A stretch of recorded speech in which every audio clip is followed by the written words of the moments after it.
Tani jam këtu me, emri do ma thuash? Besa Zeneli. Me origjinë nga e? Unë jam ande nga Mallakastra. Nga Mallakastra. Çfarë profesioni ke bërë në jetë? Unë kam qenë mësuese. Jeta Zoti më ka ndihmuar. Kam patur raste të sikletshme, megjithatë kanë kaluar mirë. Kam patur gëzim, kam martuar vajzën, kam një nipçe. Këto janë kënaqësitë e jetës, kështu që. Me që ti ke mësuar të gjithë, edhe ne kemi patur idenë me rritur që ata që na mësojnë duhet i dinë gjithë apo jo? Po tashti, çfarë është një pyetje që edhe ti nuk e di? çfarë është një pyetje që unë se di? Tashti mund të ketë shumë pyetje, po rëndësi ka që për momentin ndoshta nuk më vjen edhe në mendje. Diçka që ti do doje ta dije në jetë. O, që doja ta dija, unë doja ta dija se sa do roja. Do doje ta dije para. Po ta dije para është çike frikshme në fakt, po gjithsesi. Po t'ishte e largët le ta dijim, po t'ishte afër normal. Se doni. Qa është ajo gjë që të lëndron më shumë në jetë? Unë mbroj fëmijët e mi. Jetën e tyre, mirëqenien e tyre.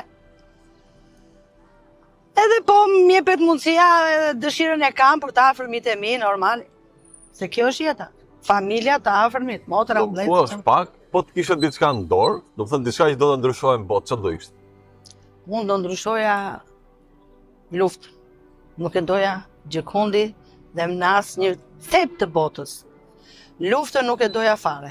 Pastaj këto problemet e përditshme, jo si që shofim neve, jo ekonomia, jo më the tash, këto gjithsesi kum shumë, kum pak, këto janë gjëra që njerëzit edhe përballen me to. Po që të kesh pastaj probleme lufte, ndoshta kjo do të jetë më e keqja, me sa po dëgjojmë edhe në botë. Ndryshimin nga atëherë komunizëm tani demokraci, edhe ndoshta jeta që ka ndryshuar shumë gjëra në dinamika të tjera. Atë ka prekur pak këtë ndryshim? Jo, nuk më ka prekur, sepse ç'është e drejta, unë me bashkëshortin tim kemi qenë punë tërkohës, edhe në ato vitet e para të demokracisë që mund të themi ishin shumë gjëra, më shumë ishin rrëmuj se sa po vinin gjëra të mira, vetëm që e kishim idenë që gjithçka me kalimin e kohës do bëhesh diçka pozitive, por edhe sot që janë mbas kaq viteve, prap ka shumë gjëra që i krahasojmë atë të monizmit, po sot janë më keq. Më keq. Rinia si duket? Rinia si rinia, po rinia sikur po merr kot, më duket. Ka marrë kot. Në shumë gjëra po merr kot. Jo të gjithë, po që ne kemi arritur në një stad tash të zhvillimit që edhe një ri apo e re, po ka për shembull gjimnazet. Ata asnjëherë nuk vënë gjithë si grup mbas të mirës.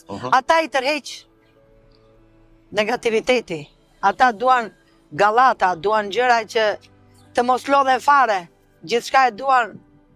Hajde merre tani se është për ty edhe. Tani kjo koha që ka ndryshuar, telefonat, po them jeta komplet ndryshe nga atëherë, atë ka prekur pak për keq apo? Jo, s'na ka prekur për keq, përkundrazi na ka shtuar çika të stresin, sepse përpara ishin gjërat më të qeta.